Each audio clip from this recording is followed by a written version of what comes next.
Hey, good evening, everybody. So here we are, uh, first broadcast of Field of Streams. This one's going out to YouTube first, and we will share the replay to Facebook. So I'm Mitch. I'm Matt.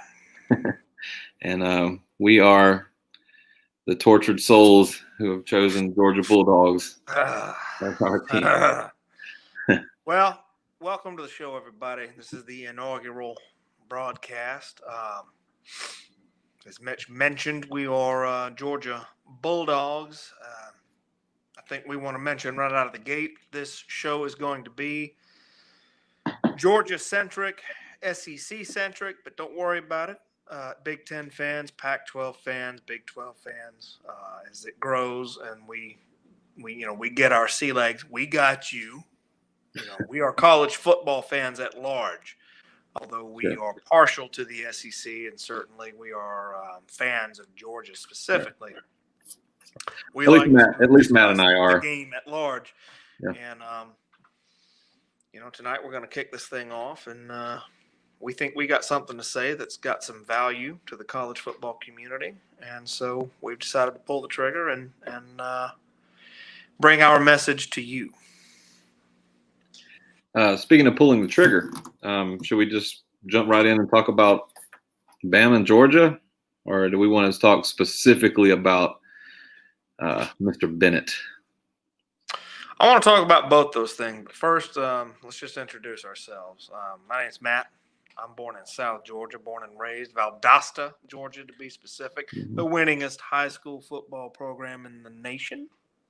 Most national championships, most state championships in the state of Georgia. Falling on some tough times, but that kind of growing up in the 80s and 90s in that era kind of fashioned the type of football fan that I am. Back in them days, at a Valdosta High game, we left by the third quarter because the game was won. And that's the type of fan I am, and that's what I expect from my teams. And unfortunately, that's what I've been expecting from Georgia, specifically when Kirby took over. And sometimes it happens, sometimes it don't. So it's been tough sledding here. It all depends on which half we decide to play. Yeah. What about you, Mitch? Where are you from? Who are you? So I was born and raised in I was born in Seminole County, and I was raised in Miller County, and I lived my first part of my professional life in Decatur County. So the Tri-County region of the very southwest corner of the state. I guess I would call Bainbridge, Georgia, my hometown, as would Kirby Smart, and Bainbridge is just basically a suburb of Tallahassee, if you wanna know the truth. But they play good high school ball down there too, and I used to work for Bainbridge High School, and good stuff. Had a couple of students go and play SEC football. So that was I left South Georgia and went to Los Angeles, California, and from there to New York City. I was an actor at one time. I've been a lot of things at different times. One thing's always been the constant was an avid Georgia Bulldog and a college football fan. Moving around the country like I did, though, exposed me to different perspectives from different conferences, and I think moving around is what made me more of a universal fan. I like to see I'm still going to be a dog. I'm still a mark for UGA, but I can step back and still kind of see the big picture. So where are you now, Matt? I am in just north of Allentown, Pennsylvania. Billy Joel wrote a song about it. Living in Allentown. So you're just across the river from me. Yeah. Oh, yeah. We probably mentioned that. We both living up here in Yankee country. Or at the very least, as it were. At the very least, Nittany Lion country. I used to tell folks around in New York and LA, you guys don't have any passion for college football, not really, but they got it here. Watch what happens when Penn State loses. We're in Nittany Lion country, so we're kind of like agents, spies behind enemy lines. Although not really, because Penn State, I think they beat us in '82, maybe it was '83 for a natty. Other than that, we didn't really cross paths that much. Last time we crossed paths, we whooped you with an interim head coach. I do remember that. My brother asked me. He's still down in South Georgia, and I think it was last year. Yeah, the Lions had a lot of hype going in to the Ohio State game, and I think he messaged me that day. The game was on that Saturday. I had to work, and as I was leaving work, I had walked. I just worked just a couple blocks away from my house, and as I was walking home, I got a message from my brother asking, how's the weather up there? Because, as you know, or as you may not know, it gets quite frigid in the wintertime in the football season. And I was walking home, and he said, "How's the weather?" And I was just as I received his message, and the game had ended. I don't know, just a couple minutes before I started my walk home, and Ohio State had pulled the big sticks out and beat down the Lions. And so as I was walking by this dumpster, there was a Nittany Lion jersey hanging out of the dumpster. And so he asked me how the weather was, and I just took a picture of that and sent it to him. Weather's fine. Yeah. Yeah.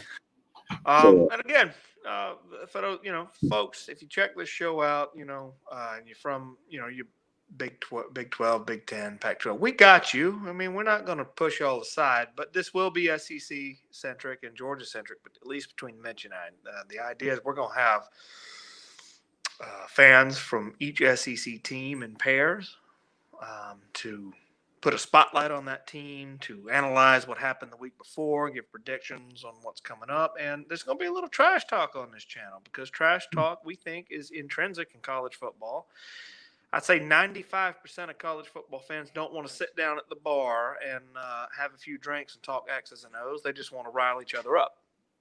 We're going to provide a platform for that. But we're also going to provide a platform for the Herb Streets of the world, who can sit down and analyze and break down football and tell you why what happened, and the trends they're seeing from an XO standpoint. So the idea is to make a perfect storm where all of that can mix and come together. And it's not going to be a polished show that you see on the TV. It's going to be by fans for fans. And with that, what part of Alabama, Georgia did you want to attack, Mitch? Well, I guess, it's hard to hide when a game of that profile is, hits the TV. Everybody saw the game. There's nothing that we can talk about that's going to be new, I do, you and I swap messages throughout the week and, try to stay abreast of the latest and newest information and whatnot. And I do want to talk about maybe the most important aspect of the game, and that would be the critical stat, the Stetson Bennett factor. Right. Let me start by saying this.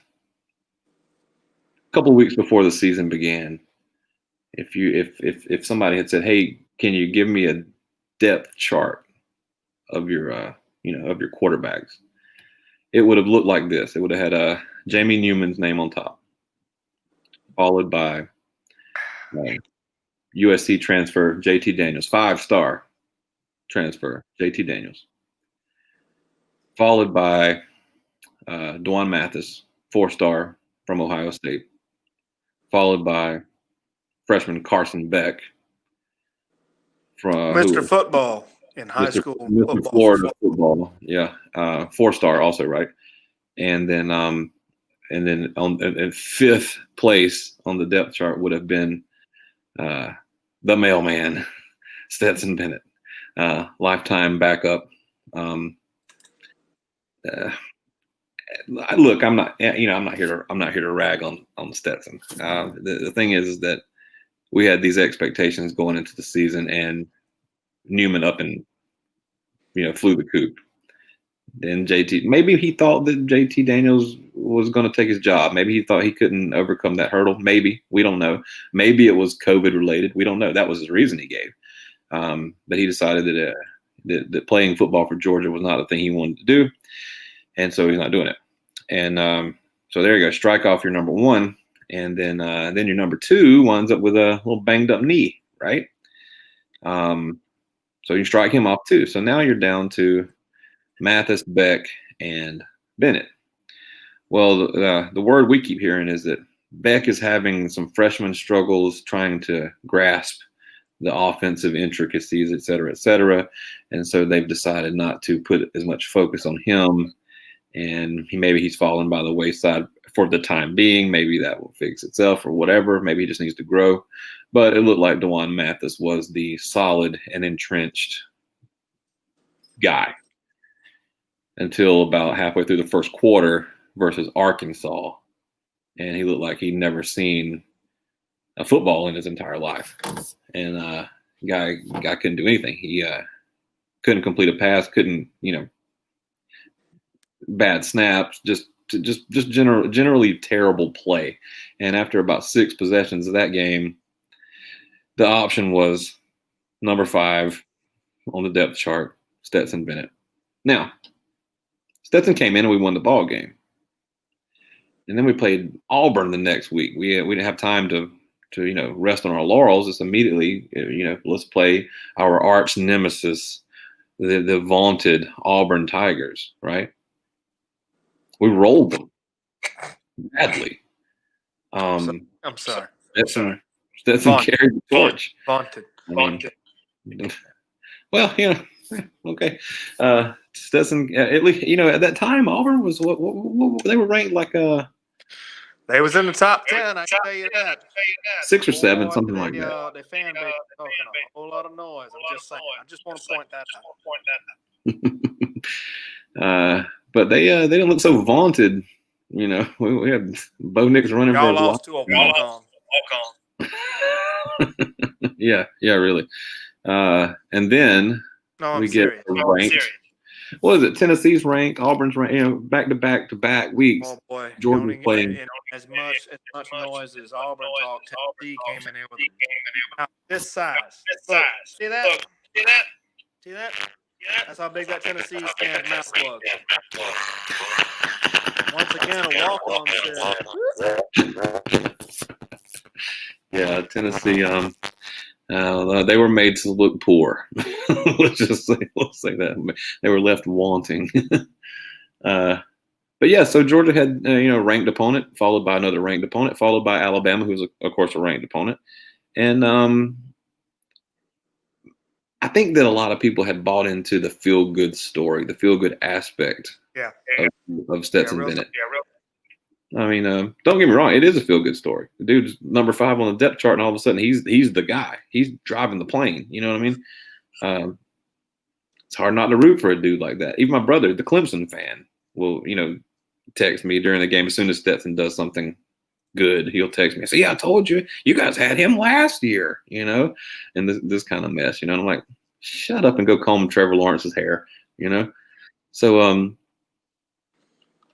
I don't know, man. Stetson is giving us as much as Stetson can give us. But what Stetson can give us is not what we think we need or deserve. Okay.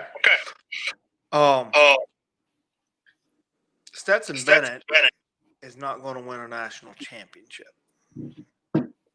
Stetson Bennett is not a poor quarterback. He did not play particularly poorly against Alabama. He had 2 interceptions. That's bad. But look at the entire body of work. He was all right.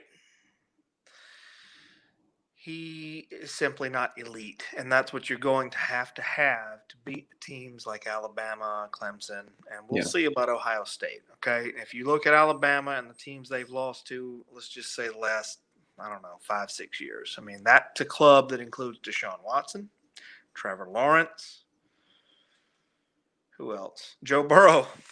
Mm-hmm. The next name in that list, you hear me, is not going to be Stetson Bennett. Yeah, most likely not. Yeah, that was fantastic backup quarterback. I'm glad. Part of me is glad he's getting all this play time because if the guy gets plugged in, we got somebody behind him that knows how to win football games and has faced adversity. Right. So we're sort of doing backward the thing that we've needed to do for the past few years. We've had a problem with not knowing when to take Fromm out of a game, and then when it comes time, it's not that Stetson is held in check by his limitations. He's only got what God gave him. He can't change that. Hmm. And it's not the height thing. A lot of people harped on the height thing. Russell Wilson is 5'11". Stetson Bennett is 5'11". Kyler Murray is 5'11", 5'10". Stetson Bennett's 5'10". The height thing's not it. There's Drew Brees. I mean, come on. It's not that he just doesn't have this. See what I'm doing?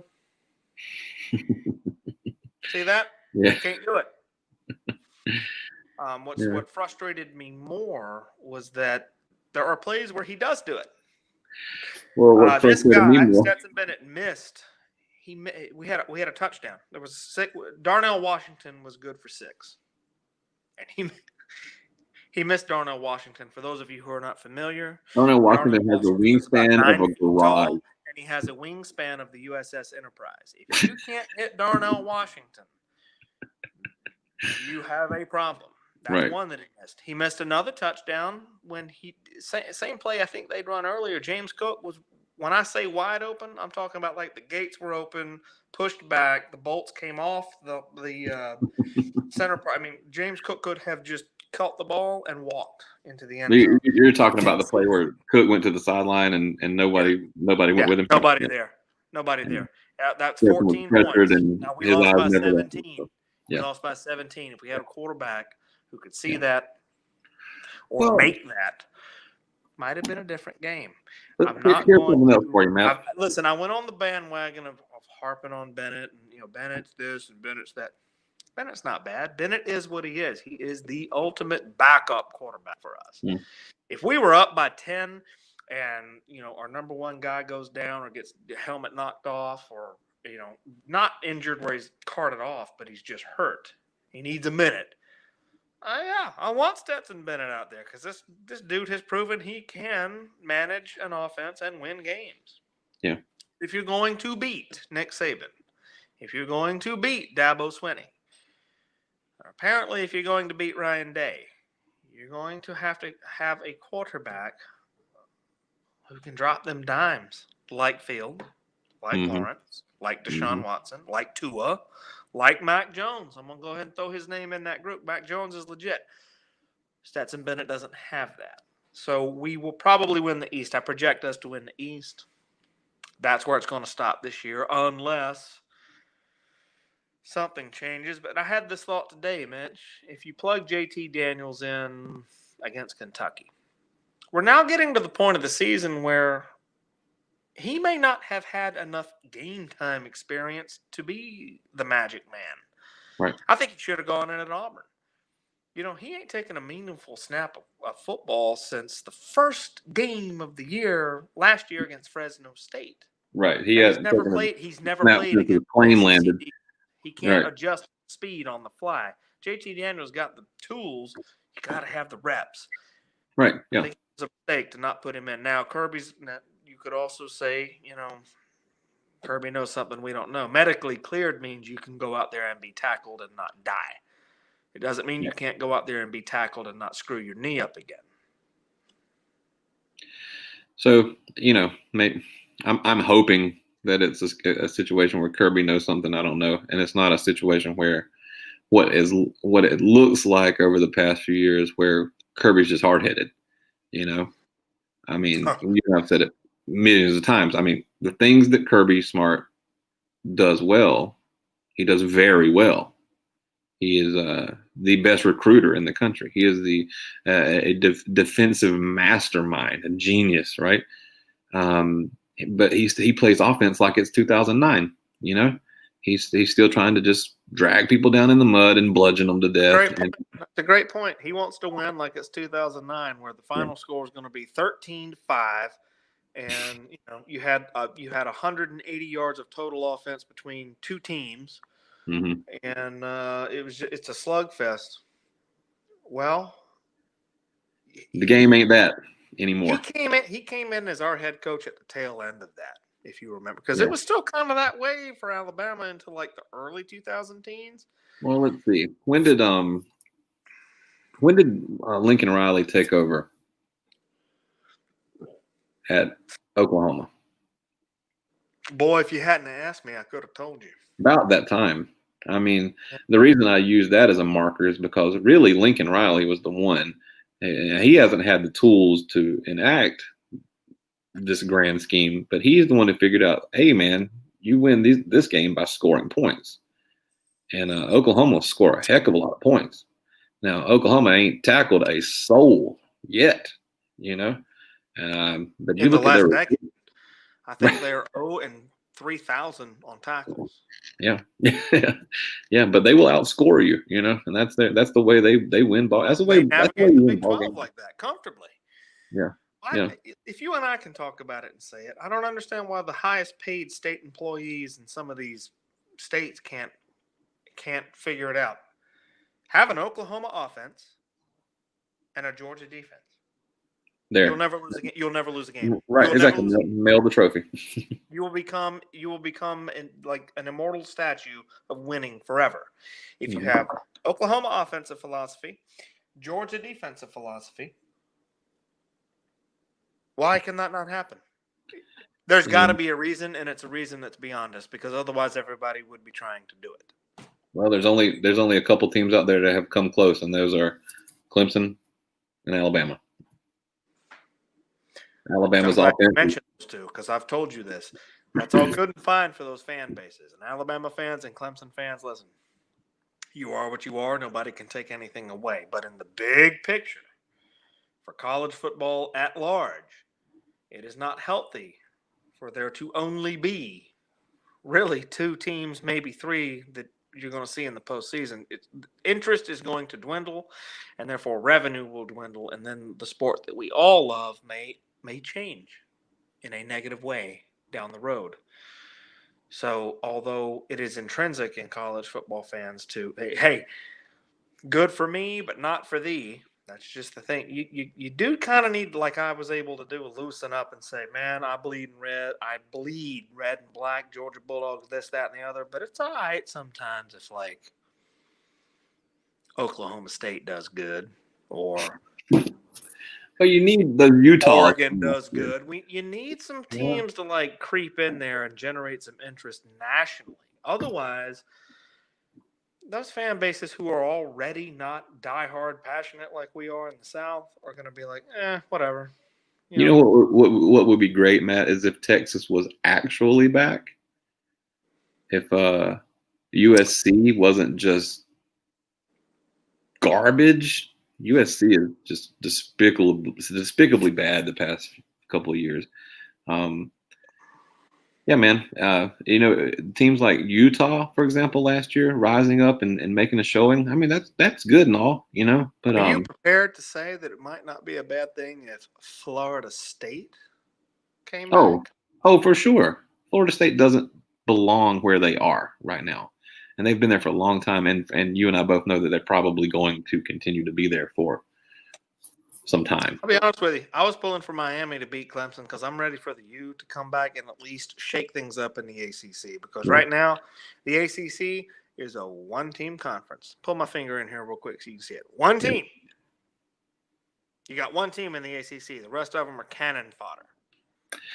Yeah. When the people who would argue that there's one team in the SEC, I would say, okay, which team is that? Yeah. Is it Alabama, the team that has won the conference once in the past 3 years? Maybe. But then you had LSU last year, which was historic. Oh, historically good, record-breaking team who won the conference once in 3 years. You got Georgia, who, the joke is they can't beat BAMA. They can't win a natty. 1980. They got a conference championship once in the past 3 years. Fine, got you. That's fair. But they're nipping at the heels, man. I don't see any of the rest of y'all leading Alabama going into the half. Yeah, Georgia's got a patent on leading Alabama at half. Yeah, I mean we're good for one half. Jeez, what is that song? I ain't as good as wait. What is it? I'm not as good as I once was, but I'm as good once as I ever was. Something like that. I mean, we're as good. Damn, somebody said that I know, and I don't remember. We're as good for one half as we ever was. Yeah. Who knows? I want to shift this just a little bit and say that I picked us to lose in Tuscaloosa, and I'm not happy that we did, but I'm glad we did because one, I picked it, means I'm right, and I like to be right. Two, if we do run the rest of our schedule and win the East, I don't want to go into Atlanta having already beaten Nick Saban in Tuscaloosa. That's Yeah. bad news. It's already everybody already knows. Nobody can tell you why, but it's bad to play a team twice in one season. It's very difficult to win that. Well, you and I talked about it before the season started. We said that if you knew that you were going to lose one of those games, which one do you want it to be? And we said, of course, you want it to be the first one, right? Yeah. And so I want we to did. first. We did. It's tough to beat the same team twice, and we're just going to have to lay on that that old adage for the rest of the season. Hey, listen, we've been on for 26 minutes now, so we got about 4 minutes left, and I want to talk about these upcoming SEC games for the weekend. Maybe get a little pick action going on here. See, right. Okay, what you want? Scrolling across the bottom of the screen, but I actually have a little treat here for the people at home. If I can get it. Are you gonna make it easier on us? Yes. Check that out. Check that out. You with your bad self. That's what I'm talking about. So, all right. Light weekend in the SEC. Only 4 games. Usually there's 7, but there's some COVID and rescheduling issues that have happened. And anyway, here we are with these 4 games. First off, we're coming in the noon game. Auburn's going to Ole Miss to face the toot Lane Train. Looks like Auburn's a 3.5 point favorite, Matt. Who do you like and why? I'm gonna take Ole Miss because I don't think what they did against Alabama was a one-off. I think Lane Kiffin has something cooking. It didn't work out last week, but I think it's going to work out this week. At the very least, they'll cover the points. I think it's going to be either close or Ole Miss is going to sneak out of there with a win. So Lane you think Kiffin, Lane Kiffin is a murderer. Lane Kiffin is a barbarian. He is a raider. He is here to kill you and your family in a football game. I think he either squeaks out with the win or causes a lot of Auburn fans to have coronaries. In a close win for Auburn. Does that make sense? Yeah. You like Lane and the points, right? You're going to take Lane and the points, yeah. All 3.5 of those points. All right. Okay. Well, look, I'm just going to make it interesting. I'm going to let you have those points. I'm going to take the warplanesman. I don't know how you're going to sleep tonight. Well, here's why, and I'll tell you why. Ignorant rooster. I can't even. I need to stop before I start using adult words. What did Auburn do last weekend against South Carolina? They messed up the sheets, right? Yeah. I don't see it happening twice in a row. I think Auburn's in a tailspin. I think Gus Malzahn's days have been numbered for a while, and I think they're especially numbered now. Now he's fresh. Only thing he's got is Tank Bixby, who should have come to Georgia to begin with. That's all he's got. It's not going to be enough. I think that is why Auburn's going to win, because Ole Miss ain't got anybody that can tackle the Tank. So I'll take Auburn, and give you the points. All right, moving on. Alabama, Tennessee. Alabama is going to Tennessee at 3:30, CBS game, afternoon game, and it's and Alabama is a 21.5 point favorite. Is this being still called a game, or I was calling it a bloodletting. Speaking of bloodletting, I'm kind of hoping when this thing goes live, that angry Vols fan just happens upon this video. Let me tell you something. I appreciate you eating your crow and trying to buddy up to Georgia leading up to Bama, but I got news for you, big man. Alabama's about to put both fingers like this. See it? See these fingers? They're going to put these fingers in your skull and drag you across the field. Oof. Oh, man. I was going to say something about, you said bloodletting, and I was going to mention Kevin Mays' pinky, but I decided to just go ahead and he ain't got no pinky. Leave that alone. Speaking of bloodletting, maybe that's what lose that lawsuit too, and Cade Mays can lose it with him. By the way, Cade Mays decided when he transferred to Tennessee to stop wearing cleats and start wearing roller skates out on the field. He's getting pushed around the field like a damn daisy. But good pickup, Vols. Good pickup. And you can have Jim Chaney, too, because that fat I'm sorry.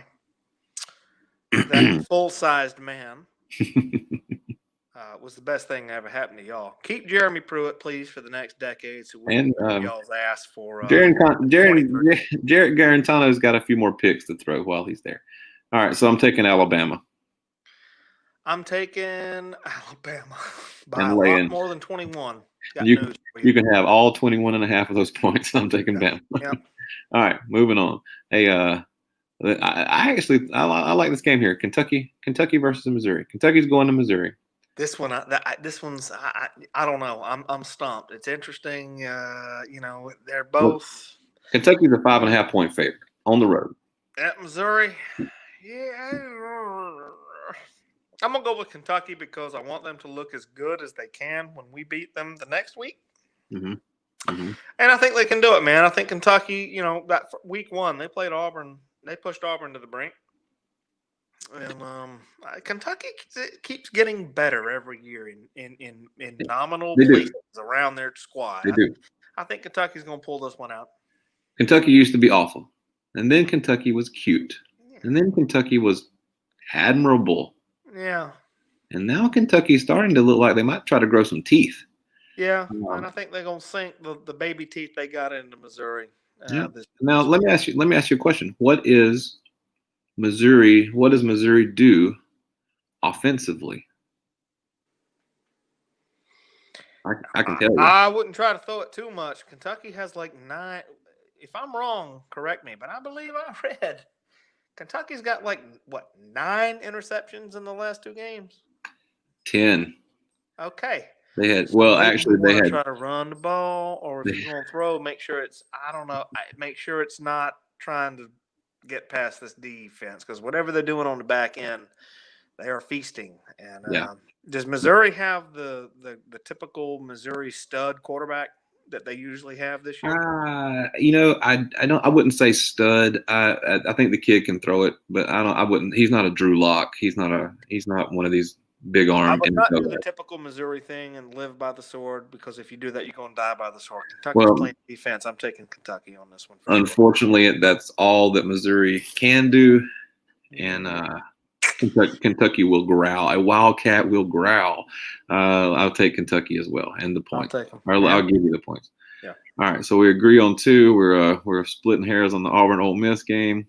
Let's go on and take a look at South Carolina and LSU. LSU is favored by 6. My, how the mighty have fallen. My. But I'm going to take LSU on this one. Really? I want South Carolina to win as a fanboy, because I want everybody we face to win all their games until they face Georgia. But I just can't see South Carolina getting a win in Death Valley. Well, part of that, Death Valley voodoo. I just think LSU, they're 1-2. Mm-hmm. Okay. Mm-hmm. They're discombobulated, no doubt. Mm-hmm. I ain't arguing that. But they still got talent.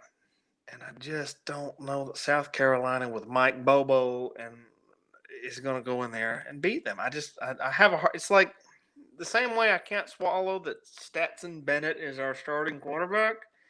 I just am not ready to write off LSU at this time. I'm gonna pick LSU to win at home. All right, I got 2 questions for you. Who's better, South Carolina or Missouri?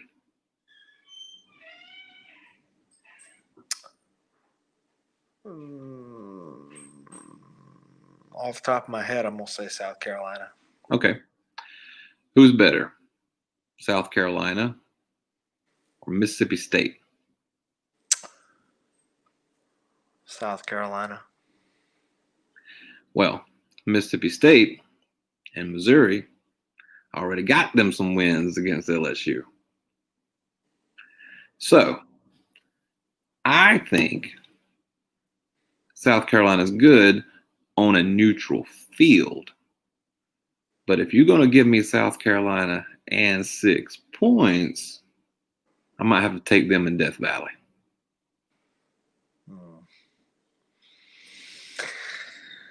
Okay. There we I'm go. going to take LSU still. Sounds good. All right. So we agree on the middle two and the bookends there, huh? So I'm a War Eagle and a Gamecock this weekend. Ha cha cha. I'm gonna be tigered up. Right on. Tigers will win a game. The Tigers will win a game. Maybe you're right. There's a lot of Tigers out there. But let me tell y'all a secret. Let me tell y'all viewers, a secret, a little something about me. If the Tigers both lose and I'm wrong, I'll happily eat that crow because I hate every one of those mother pluckers. Matt, you know what? This is my favorite kind of weekend because I don't have a dog in this fight. Pun intended. If all four of these games, the earth opened up beneath the stadium and swallowed both teams and all their fans, I'd be happy because y'all, every one of you, I want every one of you to suffer. I want every one of you to feel pain. But since we have to pick winners, I'll just make my picks. Sounds good, man. We got a recording of it now. All right, working on a little more than 35 minutes here. So I think we should go ahead and wrap it up. Cut me off before we finished. What's that? Did you cut it off before I finished my diatribe? No. We're still on. Oh, we're still on. You got some more words to say? I was thinking you was getting tired of the old Ducati, but y'all better get used to it because that's the way it's going to be. You ain't gotta like it, but you better learn to live with it. For those of you who are going to inevitably say, "Well, his camera won't stay still," bitch, I'm doing this on my phone, and I'm going to spend the money and get the equipment where it stays like this the whole time. But I didn't have it tonight, so this will get fixed. We're failing this out. The production quality will improve. I promise you. Right on. But yeah, I'll stick to those picks. And as a recap, Georgia's, I think, going to win the East. I don't think we're going to get any further than that. Keep in mind, nobody's losing a year of eligibility this year. So Daniels came in with 3 years. Mm-hmm. Here they are, all three of them. Mm-hmm.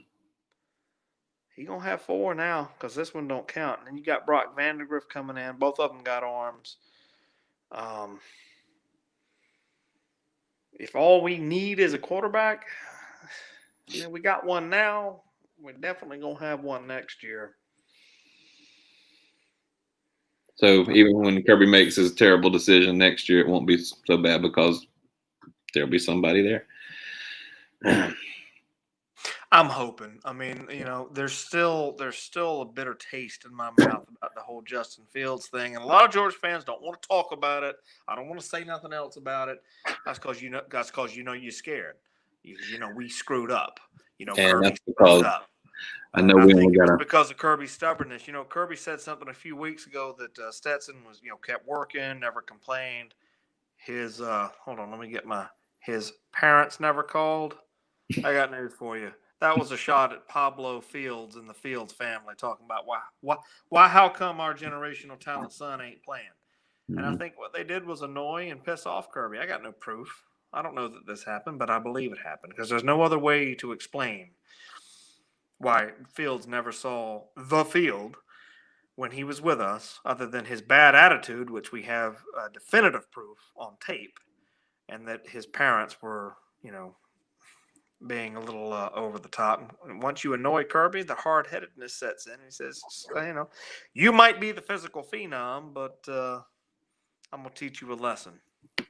And I think that cost us some games. Hopefully Kirby will grow out of that mentality because I just want to win games, man. I want to win games.